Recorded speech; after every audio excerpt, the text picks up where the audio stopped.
En realidad fue una obra muy breve, cinematográfica. Tengo más programas de televisión cultural, pero yo me siento muy satisfecho porque son las películas que yo quería hacer. Sobre todo las tres primeras, La Víspera, Días Difíciles, Morir en el Golfo, tienen un denominador común que es el poder, la búsqueda del poder o el poder se confronta.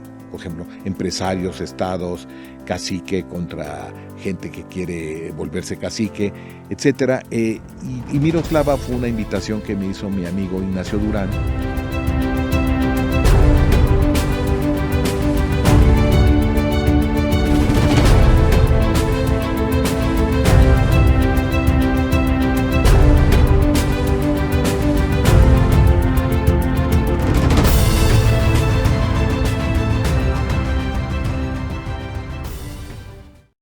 Hola, ¿cómo están? Soy José Luis Fajardo, bienvenidos a Las Conversaciones.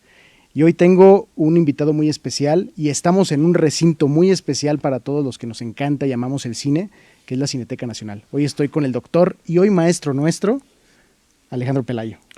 Muchas gracias, José Luis. ¿Cómo Gracias. estás, Alejandro? Muy bien. Hoy es un honor tenerte aquí, un honor que nos recibas en aquí tu casa y la casa de todos nosotros, que es un lugar que para nosotros significa mucho. Pues aquí se viven los sueños y aquí se vive lo que nos encanta, que es ver películas. Claro que sí. No, yo con mucho gusto estoy aquí a tus órdenes. Sí. Muchas gracias, Alejandro. Pues actual director de la Cineteca Nacional y director de películas como La Víspera, Días Difíciles, Miroslava y Morir en el Golfo, ¿no? Y entre una cantidad de películas que, si bien están dentro de los anaqueles de la historia del cine nacional, ¿qué se siente estar en esos anaqueles? Bueno, en realidad fue una obra muy breve, cinematográfica. Tengo más programas de televisión cultural, pero yo me siento muy satisfecho porque son las películas que yo quería hacer. Sobre todo las tres primeras, La Víspera, Días Difíciles, Morir en el Golfo, tienen un denominador común que es el poder, la búsqueda del poder o el poder se confronta. Por ejemplo, empresarios, estados, cacique contra gente que quiere volverse cacique, etcétera. Y Miroslava fue una invitación que me hizo mi amigo Ignacio Durán, entonces director del IMCINE, de 89 a 94. Me dijo, oye, yo quiero hacer este cuento, y originalmente iba a ser un cuento de media hora, como otros dos, del libro de Guadalupe Loaesa. Entonces de repente creció y se volvió largometraje, pero es interesante porque es una película plásticamente muy propositiva. Eso es lo interesante de Miroslava. Las otras yo te diría que lo importante es el contenido, los argumentos, los temas. En Miroslava es la estética, la visualidad, lo visual, y es el Chevo Lubezki. Son de las últimas películas que hace en México, ¿no? Qué interesante. ¿Estamos ante la antesala de un cambio generacional? ¿El cine que tú terminaste es la antesala de un cambio de generación? Sí, sin duda. Lo ves muy bien. Mira, para mí hay tres generaciones esenciales. La generación de la época de oro, que es esta gente que arranca en los 30 y tiene su mejor momento en los 40, y luego en los 50, hablando en términos de cine, va siendo fade, ¿no? Se van yendo hacia finales de los 50. Estoy pensando en directores como el Indio Fernández, como Alejandro Galindo, Roberto Gabaldón, Julio Bracho, Ismael Rodríguez. Son esa generación que además hacen una industria muy poderosa en los años 40, aprovechando un poquito la Segunda Guerra Mundial en lo externo, y en lo interno, la movilidad que hay del campo a la ciudad, a las ciudades, con todo el desarrollo económico que se da en México.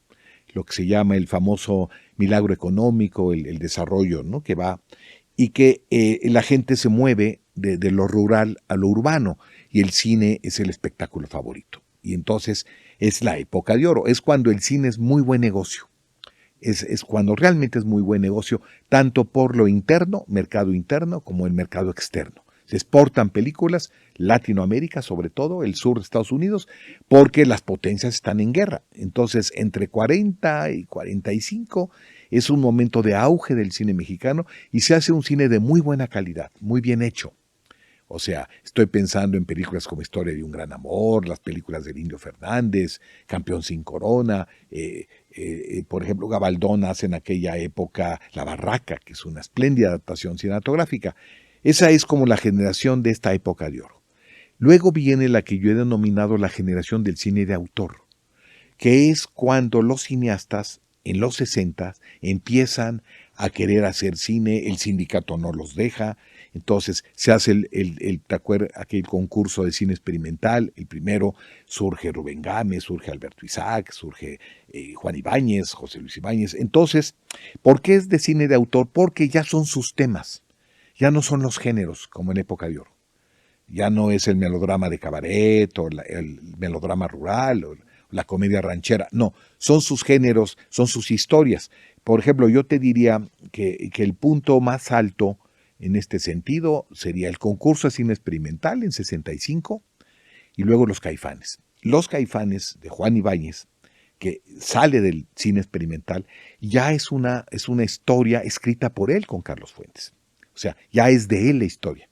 Él hace el reparto, era un director de teatro, hace un reparto espléndido y que es el lanzamiento de grandes actores como Ernesto Gómez Cruz, como Eduardo López Rojas, el propio Sergio Jiménez, Oscar Chávez. Entonces, es esa generación intermedia de los 60 que se va desvinculando del cine de autor, el cine de autor, del cine de la industria, del cine de productor. Este ya es un cine de director. El director escoge el tema, a veces lo realiza, a veces escoge, el director escoge a su reparto, y ya no hay la presión de un productor, como en la época de oro, que buscaba sobre todo rentabilidad económica, que a las películas les fuera bien. Y por eso las más populares eran las de Pedro Infante, o las de Cantinflas, o la diosa María Félix, etc. Acá no. Acá Juan Ibáñez quiere hacer Los Caifanes, y gana un concurso que había de guiones cinematográficos y que ayudaban a la producción y se apoya en Carlos Fuentes. Y esta generación tiene su momento más importante en los años 70, cuando el Estado, como una política de Estado, que tiene mucho que ver con 68 y con la idea de reconciliarse con los jóvenes, de repente apoya el Estado un cine de autor. Eso es único. O sea, el Estado le financia a Felipe Casals Canoa, le financia a Jaime Humberto Hermosillo La Pasión según Berenice, y que son de ellos. O sea, La Pasión le escribe Jaime Humberto Hermosillo, la dirige, hace su reparto. Canoa es un guión de Pérez Turrén que encarga Felipe Casals. No es un productor que venga y te diga, haz esto, porque además esta figura está de moda y hay que lanzarlo. No, no, no. Ese es un cine de autor, un cine de director que se da 60, 70 y 80. Mi generación, que es una generación que queda en medio de dos generaciones, es muy interesante porque nosotros como generación nos formamos con los cineastas de los 70. Por ejemplo, yo soy asistente director de Jaime Humberto Hermosillo en una película independiente, se llama Las apariencias engañan. También asisto personalmente a Sergio Oljovich en una película ya de 79, que se llama El infierno de todos, tan temido. Y entonces, poco a poquito, esta generación mía nos volvemos directores productores, porque ya no hay el apoyo estatal. Se acaba con López Portillo. Digamos, yo te diría que el último año de este cine estatal que financia un cine de autor es 78. Todavía en 78 tenemos Cadena Perpetua, tenemos películas muy importantes de ese año, y se acaba, porque cambia la política. Este movimiento está ligado a la política del echeverrismo, de apoyar, tú lo sabes, no solo a los jóvenes en el cine, también tenemos secretarios de Estado, ¿verdad? Subsecretarios de menos de 30 años de edad. Eso era insólito en México.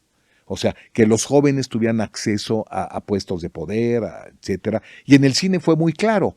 La apuesta de Luis Echeverría con su hermano Rodolfo en el Banco Cinematográfico es con la nueva generación, no los que ya habían quedado atrás. O sea, no quiere decir que Gabaldón no haya hecho una película, Galindo, pero ya no son relevantes. Lo relevante está en la nueva generación. Y entonces, la generación que me comentabas, nuestra, se nutre con los de los 70s y un poquito los de los 90s que debutan, se nutren con nosotros. Es decir, yo tengo, bueno, eso es un dato histórico. La Víspera es más famosa porque Alfonso Cuarón hizo el boom en esa película. Sí, sí, sí.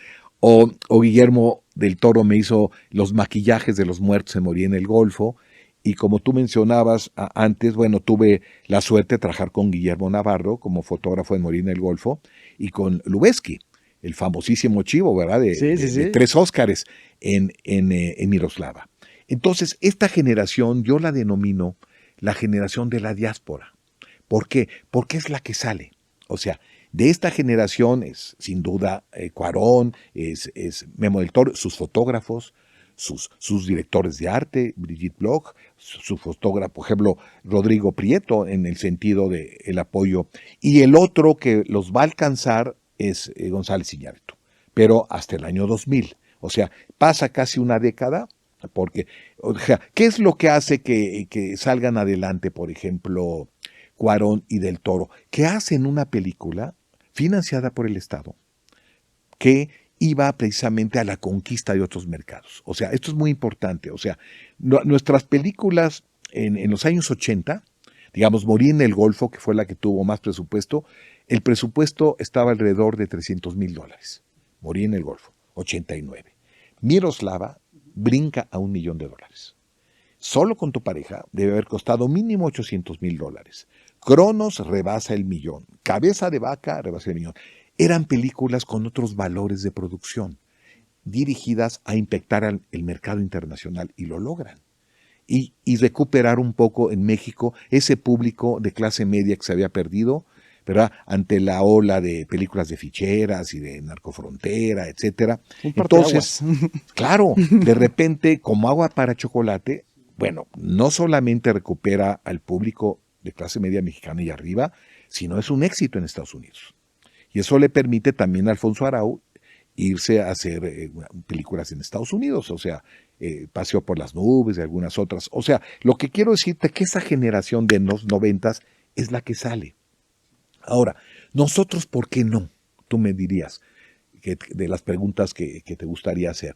Porque mi cine estaba en México. No era un cine que viera hacia lo internacional. A lo mejor Miroslava un poco, pero tú que tuviste, bueno, la gentileza de ver las películas, tienen que ver con México, tienen que ver con la política mexicana, con los caciques, con los políticos.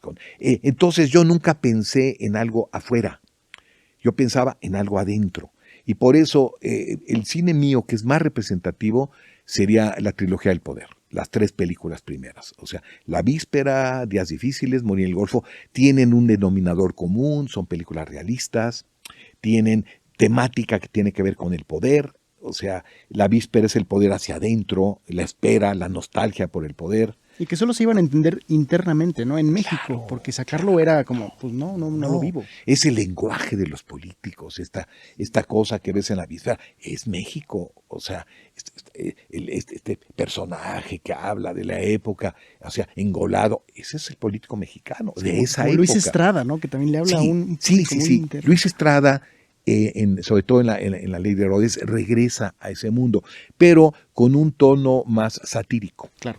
Más irónico. Yo es muy realista. O sea, cuando está hablando Gómez Cruz en La Víspera, es así el político que se cree eso. Él está en ese personaje. O sea, no es la sátira de ese personaje, es real, así eran. Fíjate que hay un momento en La Víspera que es muy difícil, con el personaje que siempre está en el límite, es el que hace, se llamaba en la película Oscar Castelazo, que lo interpreta Alfredo Sevilla, que era el personaje, es como el que trae, el que organiza las fiestas, el que trae las muchachas. Eso siempre un político tiene a alguien así cerca. Claro. El simpático, el de la broma.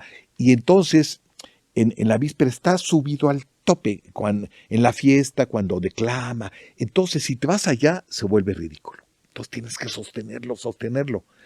Y le fue muy bien a Alfredo Sevilla, por ese personaje ganó el Ariel de ese año al mejor actor coestelar.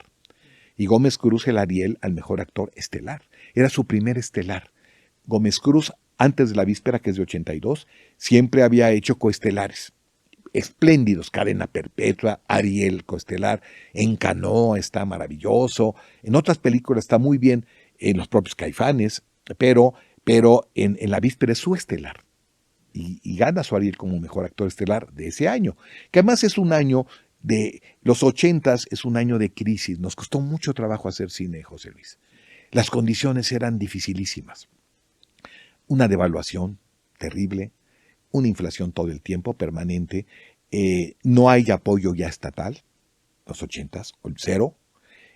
No hay apoyo privado. Los privados están haciendo otro tipo de películas. No les interesa hacer películas de autor ni películas, nada sobre el poder. Les interesan películas que les dejen dinero, y esas eran las sexicomedias y lo del norte y eso, los cómicos, los comediantes, ¿verdad? Se acaba de morir hace poco Alberto Sayas, bueno, pues era un comediante de todas esas sexicomedias o como se llamen, o películas de ficheras. Eso. Lo interesante es que en ese momento sí era muy difícil hacer cine. ¿Había un ataque a la expresión, al arte, o no había ese tipo de cosas? No había. Éramos muy libres precisamente porque no nos estaban dando recursos. Sí, éramos muy libres. Entonces, ¿cómo se levantaban las películas, José Luis? Yo creo que el ejemplo, y hay que hacerle el reconocimiento, nos los dio Jaime Humberto Hermosillo. Te voy a decir por qué. Jaime Humberto es un cineasta egresado del CUEC, de la segunda, tercera generación del CUEC. Muy bien, hace una primera película independiente que se llama Los Nuestros, de él, le va muy bien, y va entrando a la industria. O sea, primero con Cinematográfica Marte, hay otra película que se llama La verdadera vocación de Magdalena, y de repente recibe el apoyo del cine estatal. Y hace películas extraordinarias. El cumpleaños del perro, y mis favoritas, La pasión según Berenice, Naufragio, con apoyo estatal. Pero él se da cuenta, fíjate qué inteligencia y qué percepción, se da cuenta de que esto se va a terminar. Y al mismo tiempo que va haciendo, por ejemplo, el último año, 77, que es el año por ejemplo, hace Amor Libre, 77, 78, empieza a hacer cine independiente.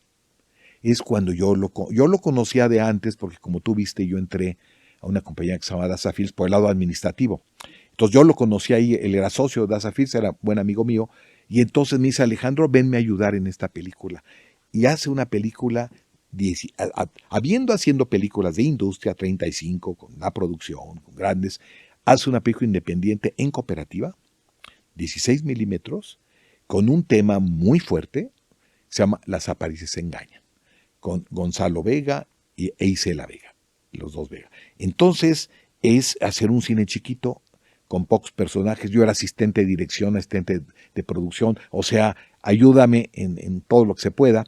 Y entonces esa película, que es 77, 78, y luego María de mi corazón, 80, independiente, con guión de García Márquez, filmada en 16 milímetros, María Rojo y Héctor Bonilla, nos señalan un camino, que es el camino del cine independiente chiquito. 16 milímetros, con un grupo reducido, y entonces ese consigues de aquí y de allá.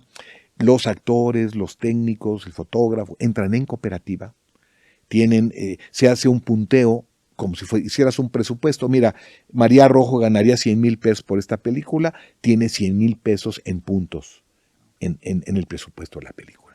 Y entonces, así empezamos la década de los 80, y sí es muy difícil. O sea, porque toda una sola locación, 2 semanas de rodaje, blanco y negro no tanto por razones estéticas, que ahora luce mucho, porque era la película más barata en ese momento. Okay, el color sí costaba. El blanco y negro era la más barata. Y arranca la producción con un amigo mío, el fotógrafo, Federico Wengershofer. Me dice: oye, Alejandro, me sobraron tantos rollos de un documental que hice blanco y negro, pues vamos a hacer tu película. Así fue, así arrancó. Y claro, tomas únicas, poco material, porque además no había recursos. Chiquitito, pero gran libertad. Como tú tomas las decisiones, nadie te dice qué hay que hacer. Era una historia mía, un argumento mío. Les doy mucha libertad a los actores. Si la viste, se echan esos grandes monólogos. No están repitiendo algo escrito. Es sobre estos temas, hablen. Y fue. Entonces, en eso fue muy satisfactoria, porque fue muy libre. No había ningún tipo de limitación, ¿no? En ese sentido. La película se termina en 16 milímetros, nunca se hace ampliación, Blobopa 35, y en 16 milímetros se recupera. ¿Por qué? Porque se va cineclubs, circuitos, porque como había una crisis del cine, proliferan mucho espacios con proyectores en 16 milímetros que pasan películas. Entonces, el cine independiente sale por ahí.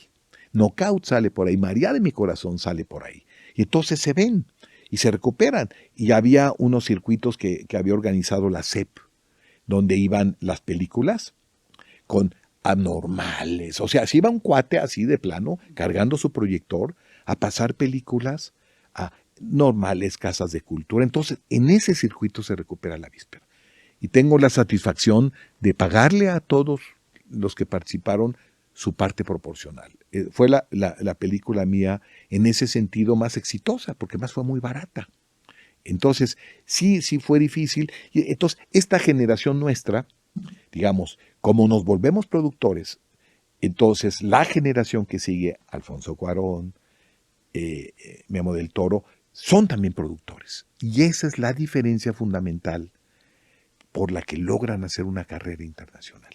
No son directores contratados, son directores productores que levantan sus propios proyectos. Y lo aprenden, lo hacen. Fíjate que es muy interesante porque Solo con tu pareja y Cronos, que son los lanzamientos, ellos son los productores, con un Estado que sigue apoyando. Hasta, fíjate que es muy interesante, cuando se acaba el momento de las cooperativas, que es exactamente los 80s. O sea, en 88, en diciembre de 88, toma posesión Carlos Salinas de Gortari, y se va de director de cine Ignacio Durán, que era alguien que estaba en el cine, hijo de un técnico político, de Jorge Durán Chávez.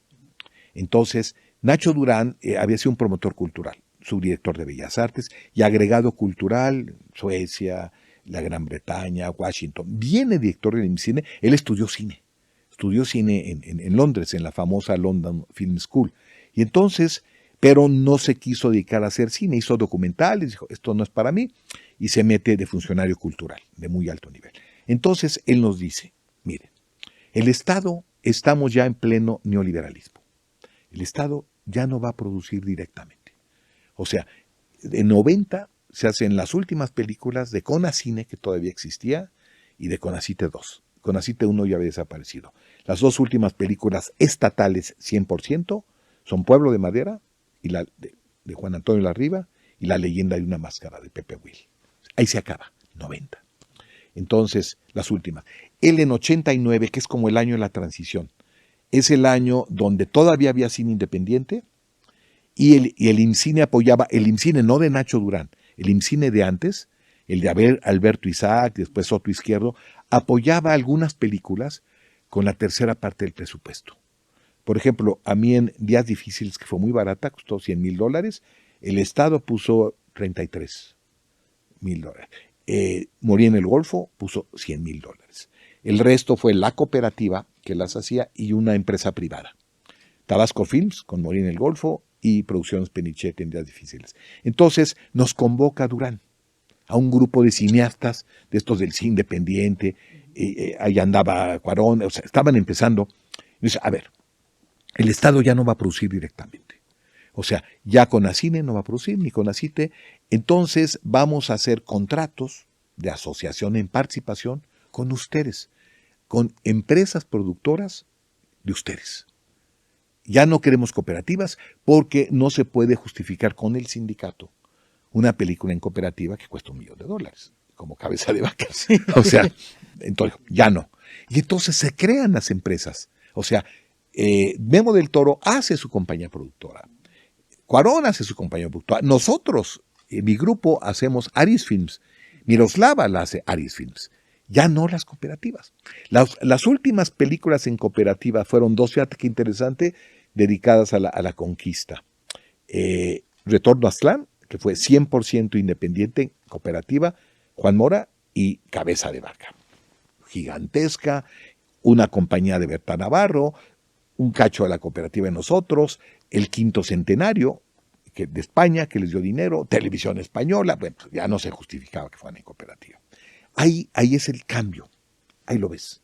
Ya después viene Solo con tu pareja, viene Danzón, que ya son hechas con este esquema de compañías productoras. Danzón, por ejemplo, Jorge Sánchez hace una compañía productora, que es la que hace Danzón, y ya había hecho Lola, pero Lola todavía en cooperativa, con un poquito apoyo de IMCINE, que es 89. Entonces, este año de transición es 89. A partir de 90, yo te diría, con Cabeza de Vaca, empieza este nuevo esquema, que da, como Agua por Chocolate, que da películas extraordinarias. Sí, claro. Es un gran momento, que cierra ese momento con El Callejón de los Milagros, 94, que es extraordinaria película de Jorge Fons.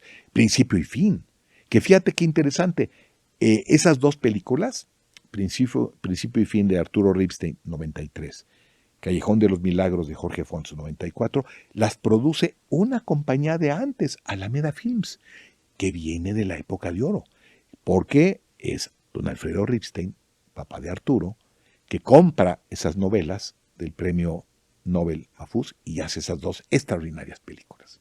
Yo te diría que ahí se cierra, 94, se cierra este periodo. ¿Por qué se cierra? No tanto por cambio de política, como fue con el echeverrismo y López Portillo, no, el error de diciembre, se acaba el dinero, crisis económica, entonces se cae la producción estatal. Y ya. Entonces, bueno, ya para eso, ¿no? ya Cuarón está en Estados Unidos, ya. Entonces yo te diría que es esa generación que le toca la salida, ¿no? Y con sus fotógrafos, con sus escenógrafos, directores de arte, Eugenio Caballero, y que es extraordinario. Por ejemplo, Laberinto del Fauno, a mí me encanta. Yo creo que es la película de Guillermo del Toro que más me gusta a mí, en lo personal, ¿eh? Más que todo lo que hizo antes y después. O sea, me gusta mucho la última, ¿verdad? Que recibió tantos premios, La forma del agua, pero yo prefiero Laberinto del Fauno, ¿se me hace?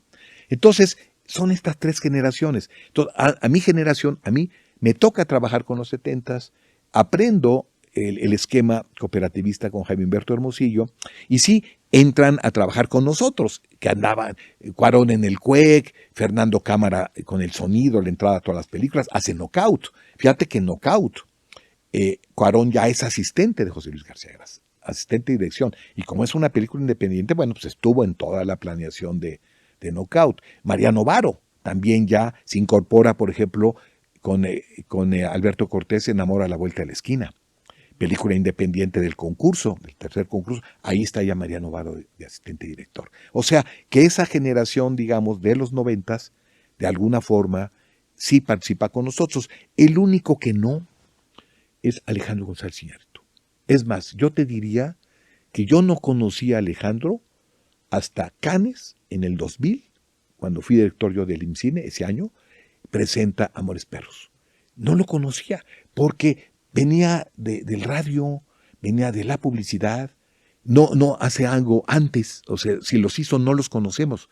Nunca vimos Amores Perros hasta que se estrenó. O sea, vimos Los Cineastas, sabíamos que estaba trabajando y es una película que no tiene que ver con nuestro cine, es decir, Amores Perros costó 2,5 veces más que las películas más caras de los 90s. O sea, costó $2,5 millones. Cuando te estoy diciendo que Cabeza de Vaca, Miroslava... Y ya eran un... No, ya era el tope. Sí. Ya se fue. O sea, tuvo el doble de semanas de rodaje que nosotros. Y qué bueno, porque más logra una película extraordinaria, a mí me gusta mucho, y logra una carrera internacional a partir de ahí. O sea, es sin duda. Entonces, ya es otra generación. Por eso te digo, son los que se fueron. Y sí tenemos, porque no solo son los directores, tenemos fotógrafos, tenemos sonidistas, Martín Hernández, que están trabajando también en Hollywood. O sea, es una generación que se internacionalizó. Y también porque sus temas no eran nuestros temas.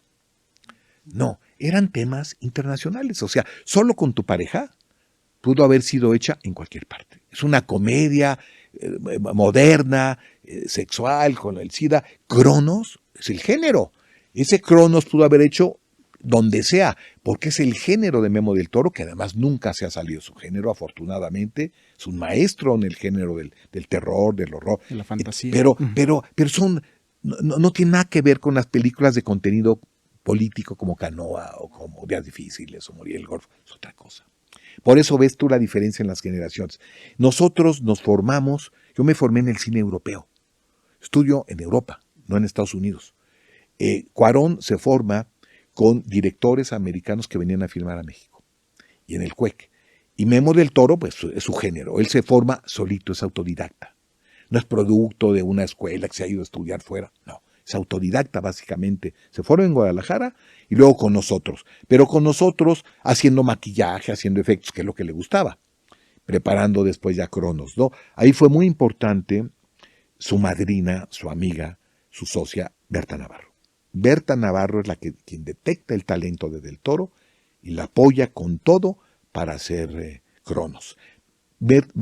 ¿Cómo se conocen? Durante Cabeza de Vaca, que es la productora, y Memo del Toro trabaja haciendo maquillajes, haciendo todo en Cabeza de Vaca. Qué interesante que es una generación que no sabíamos dónde inicia, ¿no? Y de Ahí. pronto, porque vemos el 2000 y decimos, bueno, sí, a partir de Amores Perros y todos conocemos esas Sí, historias. no, Pero atrás, ¿dónde estaban? Aquí. En México. Porque además, fíjate qué interesante, José Luis, la política del IMCINE en ese momento, sí, señores, lo de atrás se acabó. Nosotros vamos a apoyar 12 películas por año, pero van a ser las mejores. Así fue.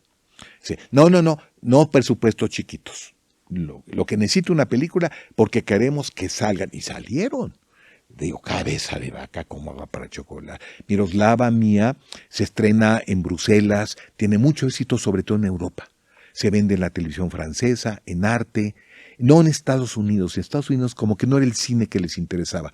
Sin embargo, como agua para chocolate, bueno, antes de La vida es bella, fue la película extranjera más taquillera, un trancas, Danzón le va muy bien.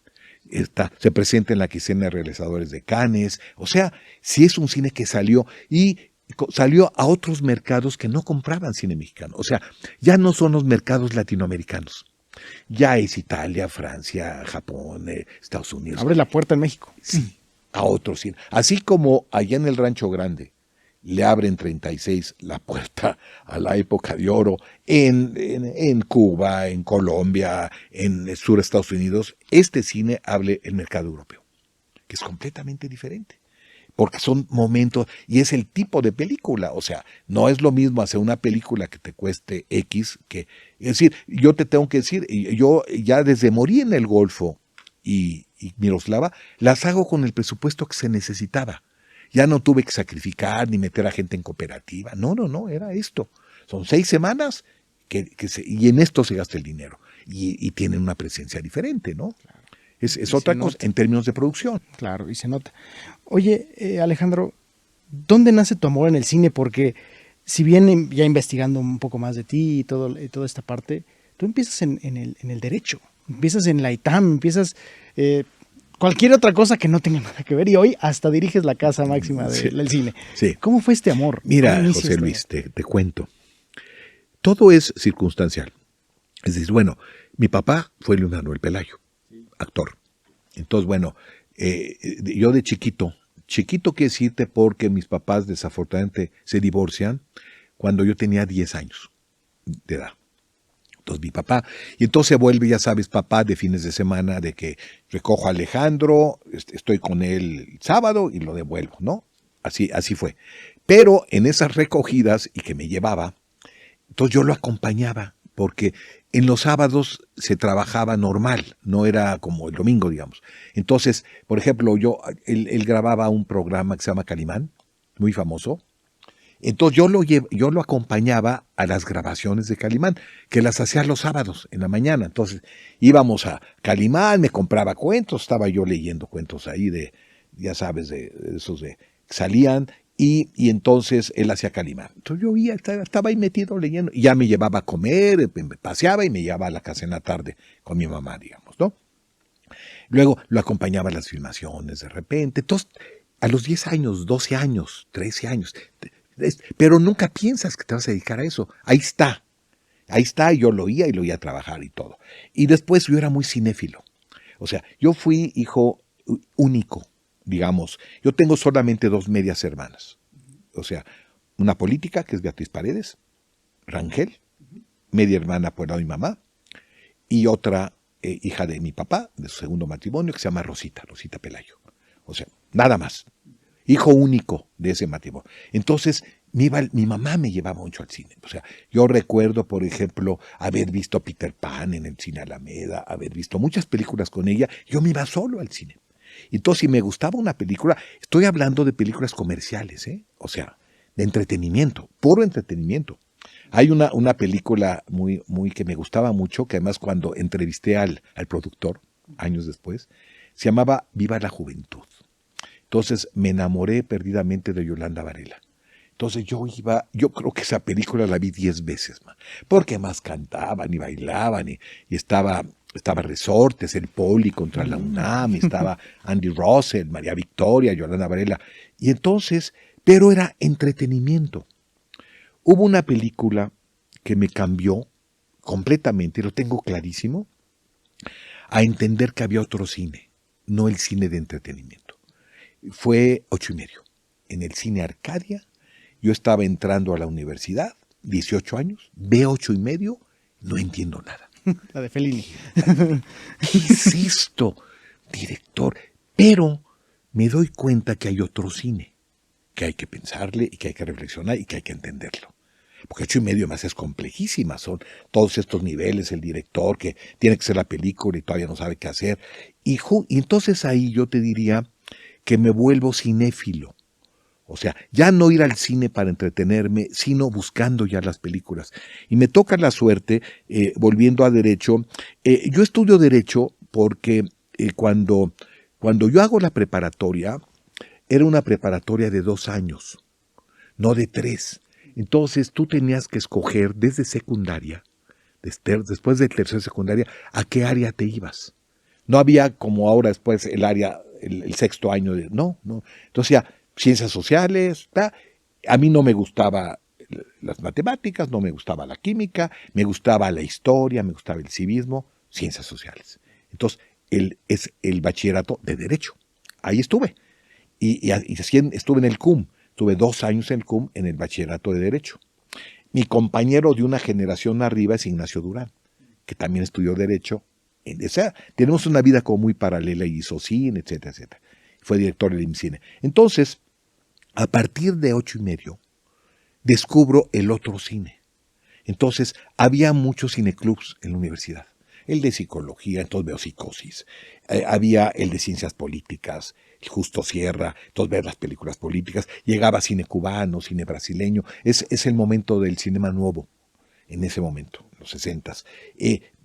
Había el Centro Cultural Universitario Cook, de los dominicos, que todos los fines de semana ponían películas de Berman. Entonces, vas descubriendo otro cine sin darme cuenta, me va gustando, sin pensar en ser director. Yo estaba estudiando Derecho y después, como tú leíste y estudiaste, yo siempre di clases desde muy joven, desde los 20 años empecé. Entonces, de repente, entró a dar clase al ITAM. Entonces, estoy terminando Derecho, hago una práctica como de 2 o 3 años de dedicarme a la práctica en Derecho del Trabajo, Derecho Laboral, y no me gusta la práctica. O sea, me doy cuenta que es muy difícil, hay mucha corrupción, y estaba en un excelente despacho, de los mejores, y estaba lo que se llama pasante. Yo era pasante, iba haciendo, ya llevaba juicios, y entonces yo creo que el viraje vino en 68. Me toca el movimiento. ¿Qué edad tenías? Yo tenía en 68, yo tenía 18, 63 más 5, 23. 22, 23. Entonces, no puedo acabar la carrera, se para la universidad. Me faltaba el último año. Entonces, porque yo entré en 63, y me faltaba ya, era el último, y me faltaban unas materias, no podía terminar. Y entonces, empiezo a pensar, bueno, ¿cuál va a ser lo que sigue de mi vida? Entonces, daba yo clase en el ITAM como profesor de tiempo parcial. Daba materias que tenían que ver con historias, doctrinas sociales, o sea, que tenían que ver con el derecho positivo mexicano. Y entonces, en ese momento, viene una promoción. El ITAM quería crecer y quería cambiar sus planes de estudio. Y entonces, el ITAM era muy fuerte en economía en ese momento. Te estoy hablando de 68, 69. Y entonces dice, no, queremos fortalecernos en el área de administración y en el área de contabilidad. El ITAM siempre fueron las 3 carreras, economía, Ahora tienen muchas más, pero en ese momento, cuando estaba en Marina Nacional, era economía, administración y contabilidad. Entonces dicen, a ver, queremos becar profesores que se vayan a hacer una maestría en administración. Y los becamos, les damos para que vivan una cantidad, les pagamos toda la colegiatura y la obligación es estar 2 años de tiempo completo, de regreso, para el nuevo plan de estudios. Entonces, ¿sabes qué me pasó, José Luis? Yo sentí que había una oportunidad. Dije, ya derecho, o sea, ya no me gusta la práctica, me faltaban, acabé lo que me faltaba de materias, no me recibí antes de irme, y de repente digo, esta es una oportunidad de girar a otra cosa. Y entonces me acepto, me mandan becado, hago una maestría en 2 años, y lo más interesante es que en Monterrey estaba yo ya, digamos, como pasante yo trabajaba desde los 20 años. Entonces, pues, ¿cuál cine, no? De repente iba a la muestra, ¿no? Pero en Monterrey, de repente, nuestra maestría era en las tardes, porque estaba orientada a los ejecutivos del Grupo Monterrey. O sea, gerentes, gente que hiciera su maestría. Nosotros éramos, o sea, los de tiempo completo, pues seríamos 20. Me acuerdo que unos brasileños, porque me tocó el Mundial de Brasil, ahí andaban felices porque ganaron el Mundial de Brasil de 70. Y entonces, en la mañana, yo me pude meter a clases de literatura, de oyente, y había un cineclub. Entonces, iba yo al cineclub y empiezo a ver, estoy hablándote ya de los 25 años, empiezo a ver películas con otros ojos, otra cosa, películas de cineclub, y entonces me gusta, no pienso dedicarme al cine, me gusta. Termino mi maestría, regreso de tiempo completo, pero en algún momento, que no estoy seguro cuándo fue, José Luis, de repente algo pasa dentro de mí que me empiezo a ir a clases de actuación con un estudio de un maestro que se llamaba Dimitrios Sarraz, que era como un modelo del Actors Studio en México. Era el Actors Studio en México, porque él estudió en el Actors Studio de Nueva York, con Lee Strasberg y todo. Y entonces empiezo a estudiar actuación, pero no queriendo ser actor. Me interesaba ya en la dirección, pero era mientras era profesor de tiempo completo, me iba yo a mi estudio 2 veces por semana, y al mismo tiempo... Era como un hobby en ese momento. Era un hobby, siempre fue un hobby, y ya cinéfilo. Ya no me perdía las películas, ya me iba a la muestra, a ver. Y entonces los sábados había unos cursos en la Casa del Lago que daba la UNAM en Super 8. Entonces me voy a los cursos y ahí conozco a Diego López, o también cineasta. Nos hacemos muy amigos y empezamos a trabajar juntos, y entonces él hace una película en Super 8 que se llama Libe, que gana un premio de la ANDA, yo le ayudo a editar, y de repente estoy profesor tiempo completo, y ya había regresado a Monterrey, y el hecho que me empuja a lo profesional es un hecho fortuito, que es el destino, son circunstancias. Es decir, yo tenía un amigo, porque en la época, yo después ya me reconcilio con mi papá, o sea, lo dejo de ver cuando el divorcio, y después él va a mi examen profesional. Y para poder yo terminar la maestría tenía que recibirme. Entonces vine a recibirme de abogado, hago la tesis en una Semana Santa de Monterrey con un calor infernal, no salgo en 2 semanas, termino mi tesis. Vengo, me recibo, septiembre, y en diciembre termino la maestría, o sea, de 70. Termino la maestría y en 71 ya estoy como profesor de tiempo completo en ITAM. Entonces, a mi papá, en esta época de 71, yo lo ayudaba porque él generosamente era miembro del Club de Leones de Lindavista, no sé por qué en Lindavista. Entonces iba y les ponía obras de teatro a los socios, a los miembros del club, para que generaran un ingreso para donativos. O sea, que cobraban, presentaban una función, y lo que se ganaba, sí iba un donativo. Y entonces yo le ayudaba a mi papá, que la luz le ponía, oye papá, esto, ayúdame con él. Entonces te vas metiendo. Pero siempre derecho, profesor del ITAM, hasta que conozco a un ingeniero del Club de Leones, un ingeniero bravo, que era un gordito muy simpático, que había trabajado como extra en Calzón sin Inspector, como un papel. Y entonces se hizo amigo de Alfonso Arau. Fíjate cómo es la vida. Entonces Estoy hablando yo creo que del 73. El ingeniero Bravo, se llamaba Ramón Bravo, organiza su cumpleaños en Linda Vista, me invita, porque me conocía que andaba yo con mi papá, le cayó muy bien, y ahí conozco a Alfonso Arau, en esa comida del cumpleaños del ingeniero Bravo. Yo ya era cinéfilo, empiezo a platicar con Arau y esto, y el cine, Arau, qué bueno, que ya vi Calzón, sí, me gustó mucho. Me dice, ¿y tú qué haces? Yo soy profesor del ITAM, doy materias de administración, mi formación es de abogados. Muy padre, ayúdame a formar una compañía. Y entonces se crea Daza Films. Los socios eran directores de cine, los más famosos en ese momento. Alberto Isaac, Jaime Humberto Hermosillo, Pepe Estrada, Sergio Oljovich, Gonzalo Martínez. Entonces de repente, fíjate, me veo yo de gerente, o sea, de una compañía de asesor, porque seguía yo en el ITAM con mis clases, y entonces ya renuncio al ITAM, me quedo solamente en medio tiempo, y empiezo a ser gerente de Daza Films. Pero era el punto de vista administrativo, o sea, hacía los contratos, negociaba yo con Conacine, porque eran compañías en coproducción. Todas las películas se hacían en coproducción con el Estado, con Conacine, veía los presupuestos, yo iba con los directores a negociar las condiciones de producción. Entro por ahí y de repente veo que me gusta, veo esto, discuten los guiones. Yo participo en la discusión de los guiones, oyéndolos. Sabía de cine como un cinéfilo. Y de repente, en un momento dado, digo, quemo las naves y me voy a estudiar a Londres. Y me voy a estudiar cine a Londres. Empecé con una beca que me dieron de medios audiovisuales, después me conecté con una escuela de cine.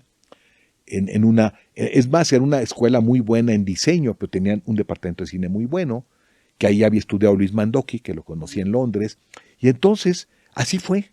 Si no se ha dado esa comida, ese cumpleaños del ingeniero Bravo, yo no conozco a Arau, nunca hubiera entrado profesionalmente. Hubiera seguido siendo un cinéfilo. Te lo pintó la vida. Ahora sí que estuvo pintado. Por eso es muy raro, pero para eso yo ya tenía la licenciatura en Derecho, tenía la maestría en Administración, y claro, yo podía aportar al cine otro tipo de experiencias distintas a simplemente la cinematográfica. O sea, es insólito, es el destino, ¿no?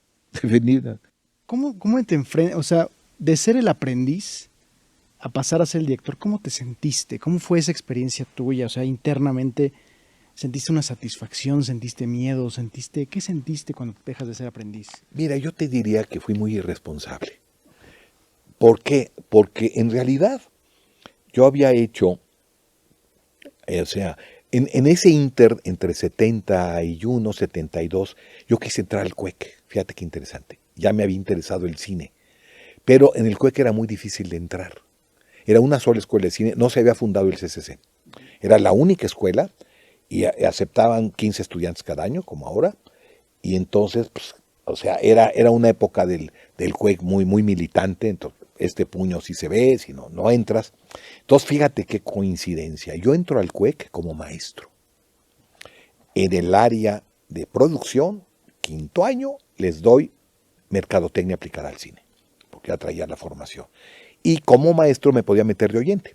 Entonces me metí de oyente a la clase de dirección, donde fui compañero de José Luis García Gras, después de Diego López, y así fue lo único. En ese CUEC hice un cortito que se llamaba Superleche, de 10 minutos, que me ayudó José Luis y todo.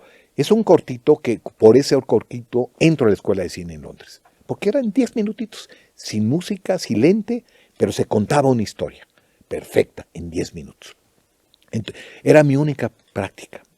Después, en la escuela de cine hacíamos, era muy práctica y hacíamos 5 películas, una de cine documental, otra de ficción, una cosa educativa. Entonces, éramos nada más como 14 estudiantes, era un diploma en cine y televisión. Entonces, tú tenías que ser director yo fui director de la educativa y fui editor de la ficción. Entonces te vas metiendo, nada más. Fue mi única práctica. Luego ya como asistente con Jaime Humberto y eso. Pero entonces fui muy irresponsable porque me lanzo a hacer la víspera, pero yo ya tenía sobre todo formación en dirección de actores. Por eso es que la víspera lo más valioso son los actores. La posición de la cámara es un poco torpe en términos todavía de la cámara, pero ahí me ayudó mucho Federico Wengartschoffer. Decía, mira Federico, tú déjame la cámara, deja que fluya. Son monólogos interiores de los personajes, deja que fluya. Lo que dure. Es experimental, no necesitamos. Y entonces ya la segunda es mucho más elaborada, y hay más movimiento. Entonces yo te diría que yo tenía muy claro lo que quería en relación de los personajes, yo los había escrito, y de los actores. Y un poco los movimientos de cámara, yo sabía lo básico, o sea, campo contra campo, aquí la postura, movemos por aquí el dolly, pero ahí me ayudaron mucho los fotógrafos, mientras yo fui más o menos afinando, ¿no? En ese sentido. Y claro, mi preocupación fundamental eran los actores, y por eso, pues los premios son para los actores fundamentalmente, ¿no?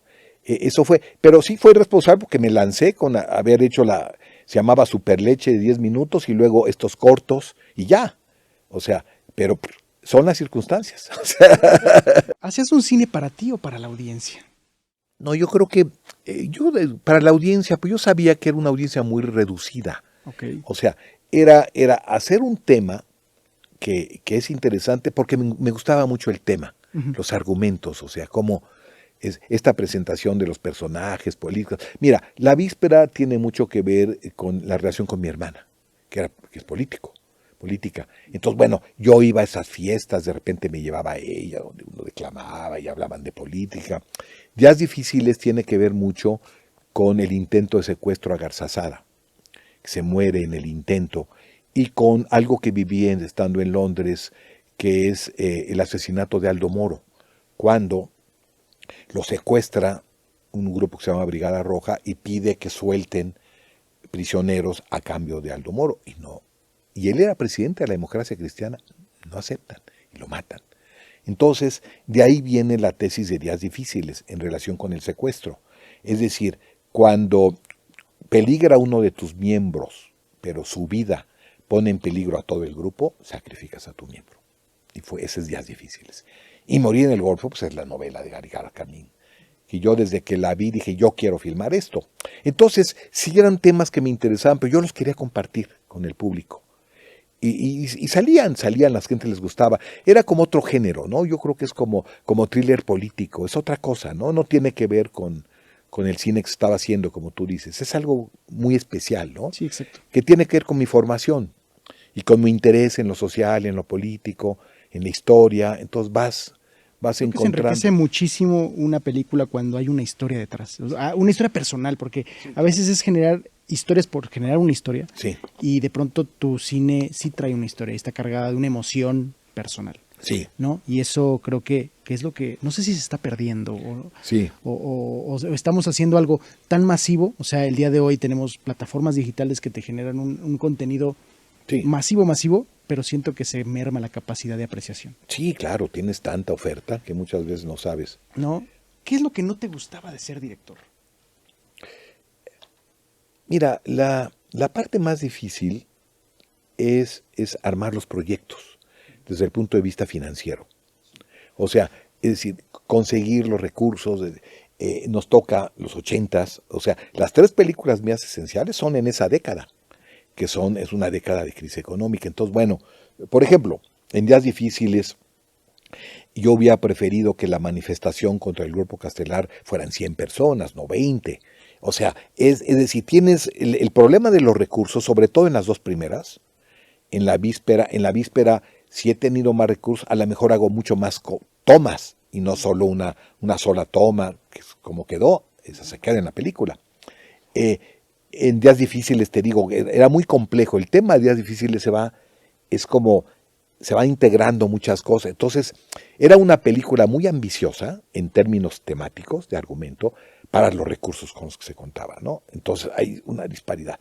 Morir en el Golfo no. Morir en el Golfo ya logra un equilibrio con lo que se tiene, con lo que quiero contar. Y Miroslava está pasada. O sea, Miroslava es de una virtuosidad, pues ahí nos sobraba, ¿no? No dinero, pues si nos sobraba, no teníamos problemas para toda la reconstrucción de época. Cada objeto que ves en Miroslava es real.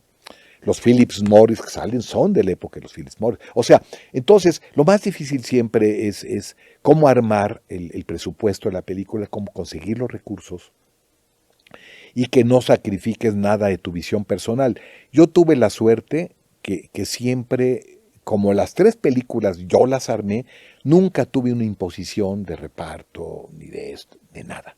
Ni en Miroslava, que esa Miroslava es una película básicamente del IMCINE, del director del IMCINE, de Ignacio Durán. Pero, por ejemplo, ahí lo más difícil en Miroslava fue encontrar a quien hiciera Miroslava.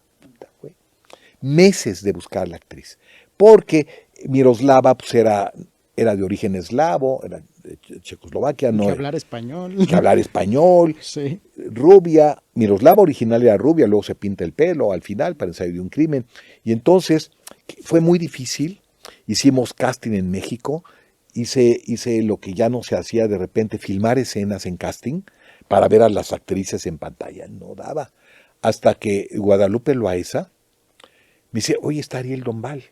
Ah, Ariel. Yo la conocía de películas de Eric Romer, de la rodilla de Clares. Dije, Ariel. Y me dice, mira, Ariel vivió en México hasta los 20 años. Habla español. Es hija, igual se quedó huérfana de mamá, era hija de un no del embajador, sino el segundo de la embajada de Francia. Vivió aquí mucho tiempo, estudió en el Liceo Franco-Mexicano y se fue a París y empieza su carrera, le va muy bien. Y entonces, con Ariel, dije, bueno, pues puede ser Ariel. No se parece a Miroslava, pero es rubia, tiene tal. Y entonces fui a buscarla, estaba ni siquiera en París, en Nancy, en donde hacían teatro. Le llevé el guión, le gustó la historia y me dijo, sí, pero solamente tengo exactamente un mes. Tengo entre diciembre 10, que acaba la presentación, porque esto fue en agosto, en octubre, faltando 2 meses para empezar la película, no teníamos a la actriz. Me dice, puedo de tal fecha al 10 de enero, porque tengo un compromiso después, todos en Navidad, y se vino. Le dije, Ariel, lo hacemos. Y entonces todo lo de Ariel fue en orden, fue muy interesante, todo fue en orden. Ariel adulta hasta el suicidio, ¿no? Y luego todavía en una semana hicimos unas grabaciones en off, que es la voz que se oye de ella, y se tenía que ir. Así fue. Pero, fíjate, también, si no le ha gustado, si nada, no sé qué hubiera pasado. O sea, ¿quién hubiera hecho Miroslava? No sabemos. Porque era lo más difícil. Ahí lo difícil no era el presupuesto, no era conseguir el recurso, sino quién va a ser Miroslava. En ese sentido, ¿no? Entonces, cada una te va dando diferente perspectiva. En Morir en el Golfo, lo más difícil era no hacerla con el tema del petróleo y que el personaje principal no fuera la quina, sino un cacique de tierras, que eso, te digo, se logró gracias a que logramos ajustar el guión, porque el sindicato estaba poderosísimo cuando se hace Morir en el Golfo. Estábamos en plena campaña, bueno, con la preparación. Luego gana Salinas y la quina, bueno, pues era enemigo político Salinas, está apoyando al ingeniero Cárdenas. O sea, era una complicación. Ahí el problema era político en Morir en el Golfo. Negociar con la quina, que se haga la película y que el contexto sea no el petróleo, sino tierras que valen porque va a haber un desarrollo turístico. Eso fue lo difícil, ¿no? Esa adaptación, ¿no? Claro. Oye, ¿por qué un día se ve una intensidad por hacer cine y esa pasión y un día parece que te detienes? Porque me quedo sin proyectos, José Luis. Me quedo sin proyectos y honestamente yo dije, no quiero hacer una película que no la haya yo generado ni que me haya interesado. Me quedé sin proyectos. O sea, yo tenía muy claro La Víspera, desde siempre. Cuando estaba en Londres, se me ocurren Días Difíciles y le empiezo a trabajar. O sea, las 2 primeras estaban pensadas. Leo la novela de Morir en el Golfo, digo, yo quiero filmar esto. Miroslava me llega. No es algo que yo he generado. Y tenía yo 2 proyectos que nunca cuajaron. No por otra cosa, no económicamente. Yo podía haber hecho después de Miroslava lo que quisiera, porque le fue muy bien a Miroslava. Ignacio Durán es un amigo personal mío, seguía de director del IMCINE hasta 94. Miroslava es de 92. O sea, si yo he tenido un proyecto después, preparado, se hubiera hecho, ¿no? Y entonces me empiezan a llegar propuestas, que hasta novela, que Olin Lisley, o sea, y dije, no, porque y preparé, por ejemplo, una novela de José Agustín que se llama 2 horas de sol, desarrollé todo el proyecto, hasta el guión, no quedó. Algo pasa que sientes que no está, y dije, no, mientras no tenga nada, y entonces viene después la posibilidad de hacer la segunda parte de los que hicieron nuestro cine. Se funde el Canal 22 y veo la oportunidad, pues te digo que tengo muchos más programas culturales que películas. Entonces hago como la primera serie que fue en televisión educativa, que fueron 61 programas, hago otros 60 programas de los que hace nuestro cine, que arrancó, ¿verdad?, después de 80 hasta el 2000. Entonces cubro toda esa parte del cine mexicano. Y después de ahí me ofrecen la dirección de la Cineteca, porque más siempre estuve ligado a las cinetecas. O sea, lo más importante de mis estudios en Londres, que fueron 2 años, no fue tanto lo que aprendí en las escuelas, sino que yo me iba todos los días a la Cineteca de Londres a ver 2 películas. Todos los días. Que comías entre películas. Comí entre películas. Sí. ¿Y por qué? Pues porque eran ciclos, eran retrospectivas, eran los mejores directores. Entonces, de repente, me volví de alguna forma un especialista en historia del cine. Regreso y al mismo tiempo que trabajaba yo con Jaime como asistente, empecé a dar clase en el CCC, de historia del cine mundial. Di como 10 años. Me tocó Rodrigo Prieto, me tocaron gente muy brillante de alumnos. Y seguí con la historia del cine y no he dejado de dar clases. Y ya con los que hicieron y con los que hacen su cine, pues me metí más al cine mexicano. Entonces ahora las clases que doy soy básicamente cine mexicano. Entonces yo te diría, José Luis, que mira, esta formación muy extraña, única, de derecho y administración y cineasta, me permitía una flexibilidad laboral que puede que no le permita a otras personas. Entonces para mí ser director de la Cineteca fue muy fácil, porque más yo tenía toda la concepción de cómo se debería de administrar y al mismo tiempo toda la formación en historia del cine, etcétera, etcétera. Entonces fue muy fácil. Hacer la serie, pues me interesa la historia del cine mexicano. Entonces imagínate haber conocido al Indio Fernández, a Galindo, a Gabaldón, entrevistarlos, como tú ahora lo haces conmigo, y luego toda la nueva generación, desde 80 hasta el 2000, bueno, pues me permitió. Entonces era como que se me daba fácil y no tenía yo un proyecto de cine. Mira, el problema de cine en México, ya no tanto ahora porque han cambiado las condiciones, en aquellas condiciones no podías vivir de hacer cine. O sea, yo aguanté 10 años de freelance haciendo cine. O sea, ¿qué ganaba en la víspera? Bueno, pues a lo mejor recuperar mi sueldo como director o el argumento y ya. Tenía que hacer esto y dar clases, etcétera.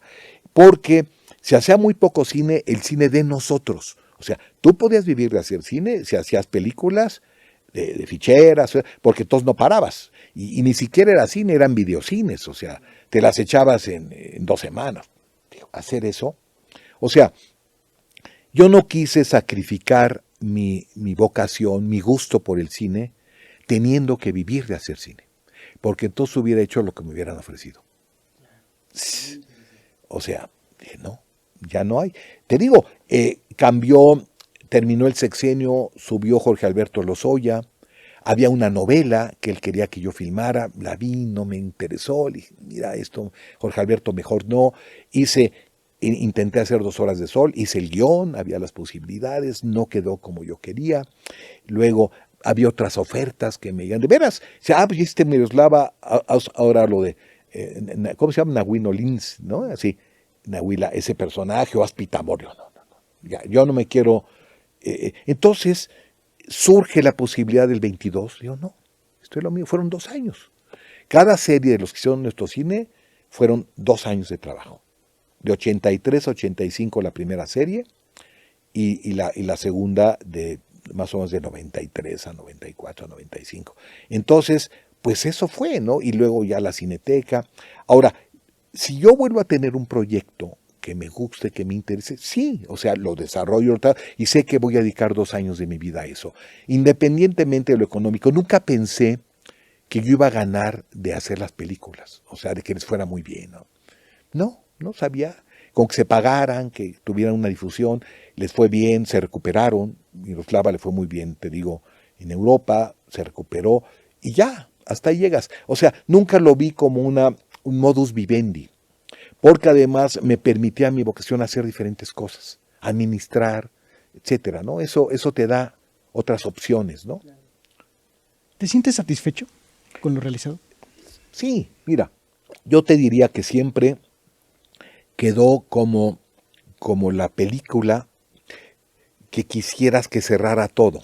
Es decir, La Víspera, Días Difíciles, me gustan mucho, pero no es la producción que yo hubiera querido. O sea, en la película perfecta. Morir en el Golfo es la más balanceada. Miroslava, yo te diría que pesa mucho más lo visual, la fotografía, la ambientación, que la misma historia. O sea, no está tan balanceada como las otras. Es la realidad. Entonces siempre queda como la película que hubieras querido hacer redonda, perfecta, ¿no? Pero esa se puede dar o se puede no dar. Ahora, si tú lo ves, son 4 películas, pero cada una tiene su impacto, les fue muy bien, nacional, tengo 3 Arieles, 4 Arieles, Morí en el Golfo y Miroslava ganaron la mejor película de habla hispana en Estados Unidos, de esta unión de la Asociación de Cronistas, así. Blanca Guerra ganó premios en Cartagena, en Cuba, ganó fotografía del Chivo, yo gané un coral a mejor película por mí en el Golfo. O sea, tuvieron una presencia, se vieron, 2 estuvieron en muestras internacionales aquí en la Cineteca. O sea, la Víspera nunca creció en 16, entonces nunca se pudo exhibir más que en Cineclub. Pero bueno, ese era su tamaño. Y así se recuperó, pasó en televisión, en Canal 11, de repente la gente pensaba que era un documental, o sea, entonces sí estoy satisfecho. Siempre me hago la pregunta, bueno, si yo hubiera seguido haciendo cine, ¿qué hubiera pasado? ¿A dónde hubiera llegado? Yo no me veo al nivel de Cuarón, del Toro. Yo nunca tuve esa ambición. O sea, ni siquiera de filmar en inglés. O sea, ni siquiera yo te digo que domino el inglés, o sea, lo entiendo perfecto. Me pasé muchos años de agregado cultural, pero no como para tener la soltura que hay en español. No es lo mío. Lo mío era acá. Hubiera seguido, si hubiera pasado, no sé, pero al mismo tiempo, esto es un reto maravilloso. Estás en la Cineteca, no es la Cineteca de México, está a nivel mundial, es una referencia. O sea, ¿me entiendes? Sí. Salió una cosa de Time Out hace poco, que estaba entre las 50 salas de cine más bellas del mundo. O sea, entonces es otra cosa. Es un reto más como administrador, es un reto como programación. O sea, ¿qué ofreces? ¿Cómo formas cinéfilos del futuro? Es otra cosa. La serie me dio un conocimiento, es decir, si tú juntas, son 130 programas. Es la historia del cine mexicano. Ahí está. De Santa al 2000, Amores Perros. Y todavía quiero hacer la tercera serie para abarcar los últimos 20 años, 25 años, digamos, de 2000 para acá. Porque eso es ahí está el testimonio. Y tú la ves, hoy te está pasando en el Canal 11, está pasando en el Canal 14, la remasterizamos, la restauramos, entonces se ve y ves a Galindo y ves a Monsiváis. Eso tiene un valor histórico. Y ya en la segunda serie, pues vas a ver a toda esta nueva generación, a José Luis, a Diego López, a Memo del Toro, hablando de Cronos, a Navarro. Entonces yo creo que esa es mi aportación. O sea, este testimonio audiovisual de la historia del cine, estoy trabajando en un par de libros de este enfoque del cine de autor, todo esto, y ahí están las películas. Ahora, si me gustaría volver a hablar, pues no sé. O sea, como todo ha sido tan circunstancial, si de repente termino aquí hay que terminar, en un momento, tengo el tiempo, tengo la salud, tengo la energía, y hay un proyecto que realmente le quiera yo dedicar 2 años de mi vida, entonces puede ser. Pero, digamos, hasta ahorita yo me siento satisfecho con esta suma de cosas, ¿no? Es que como que son diferentes, ¿no? Ahí está lo que tú dijiste, y qué bueno que viste las películas. Esa es mi aportación. Un cine muy concreto de los 80s, de cooperativa, con una temática muy especial. Ese es mi aporte, digamos, en ese sentido, ¿no? Oye, ya para terminar, a mí me gustaría saber algo. ¿Qué le recomiendas a los nuevos directores? Que lo que has visto tú, hay una evolución de los directores, pero también hay una parte donde yo siento que el director de pronto todos son directores, ¿no? Y de pronto se prostituye un poco ¿Qué recomiendas tú? Mira, yo creo, José Luis, tú lo viste muy bien. Es decir, hay demasiada producción. O sea, no tanto ahora, porque ya cambió, ya desaparecieron los fondos que había, ya es un fondo nuevo del IMCINE, Focine. Yo creo que no hubo el rigor. O sea, no teníamos que haber hecho 150 películas, como en el 19. O sea, a lo mejor hubiéramos hecho 100, pero más calidad. O sea, porque de 150, pues no rescatas 10, no rescatas 15, o sea, es la verdad. Y entonces otras se quedan. Entonces sí, tanto fondo era más fácil, había grupos, ayudaban. Entonces no había el rigor. O sea, yo te explico, cuando se hace Cronos, cuando se hace Miroslava, eran 12 películas al año. Nada más. Las que iban a tener ese apoyo del Estado, que ningún productor privado te lo iba a dar, eran 12. Y ahí está Cronos, ahí está Sol con tu pareja, ahí está Principio y Fin. Esa es la verdad. En los 80s nosotros levantamos nuestro proyecto. No había nadie que te diga. Entonces yo creo que nos costaba más trabajo. Y había más fuerza, más energía. Yo creo que se perdió eso. Tenemos cineastas muy buenos. Yo creo que el ejemplo que nos dan los Tres Amigos es muy importante, porque además se ve que puedes trascender y ojalá haya gente que trascienda lo nacional. Entonces yo sí creo que lo esencial para un cineasta es el rigor en la formación, en su preparación, y sobre todo en lo que quiere decir. Mira, lo más fácil, lo más cercano y lo que te va a salir mejor es lo más cercano a ti. La Víspera es muy cercana a mí. No solamente en lo político con mi hermana, sino mi padre. Mi padre fue el animador más popular de la televisión mexicana. Y el canal estrella, Canal 2, a las 7 de la noche, y luego cae. Entonces, el personaje de La Víspera es mi papá.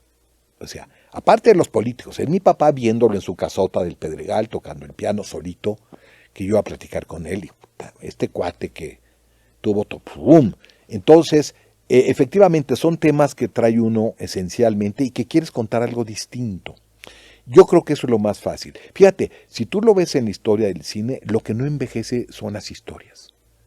La forma envejece. Por ejemplo, ya ahorita Godard, que un cuate te hable a la cámara, y todo, eso fue en su momento. Ahorita dices, ya estamos Sí, muy ¿no? lejos de allá, ¿no? Y las películas de Godard son muy débiles en términos temáticos. O sea, es más, ni siquiera tenían guión, estaban escritas. A ver, Belmondo, haz esto, y la chica. O sea, son muy importantes por su momento. Nuevo La Francesa, Sin Aliento, es este nuevo cine, pero pasa el tiempo y no se sostienen como a la que quisieras tú quedarte antes. Sí. Pero bueno, en su momento son valiosas. Entonces, mi cine hay que verlo en los 80s, en ese sentido, en ese contexto. Entonces, un cineasta se forme, que haga algo muy, muy entrañable, muy propio, y que no sea con el fin de ganar dinero, porque para ganar dinero pues, está todo el cine comercial. Ahora, las opciones que se han abierto, no había antes. Puedes hacer cine, puedes hacer miniseries, ya ves cineastas buenos como Ernesto Contreras haciendo, Gabriel Beristain haciendo series, que bueno, te da más opciones. Entonces, si haces cine, el cine es al revés. El cine se vuelve algo que hay que cuidar, que hay que proteger, pues tiene que ser algo muy entrañable.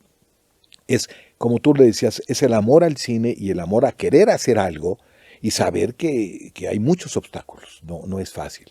Digo, ahorita hay menos obstáculos que antes, pero es muy difícil de todas maneras. Pues yo te agradezco muchísimo esta conversación, Alejandro. La verdad es que me quedo muy satisfecho y me quedo, la verdad, es un honor, nuevamente lo digo, que tú me compartas todo eso, porque son historias Sí. que tú escuchabas del abuelo, ¿no? O sea, Sí, porque claro. cuando tú estabas ahí en las rodajes y eso, pues yo tenía 3 años o 2 años, ¿no? Claro, O sea, claro. y es muy bonito volver a conectar hasta con mi propia familia, porque mi abuelo era muy fan de tu papá. Ah, sí, no, pues, sí, del señor Pelayo, claro. Y el Calimán, el gritito No, el del Calimán fue ese para Calimán mí. y muy poca gente sabe que era él, ¿eh? No, y ahora investigando, Sí. dio vida a personajes de Disney también. Ah, sí, mira qué Entonces, padre. Sí. de pronto es como, te conectas con esa niñez y es muy bonito Sí, volver claro. a platicar. Y te agradezco muchísimo el No, tiempo hombre, que nos has no, dedicado. al contrario, José Luis, que estáis interesado y estamos a tus órdenes. Y pues a todos, muchísimas gracias por vernos y nos vemos en la siguiente. Gracias. Muy bien.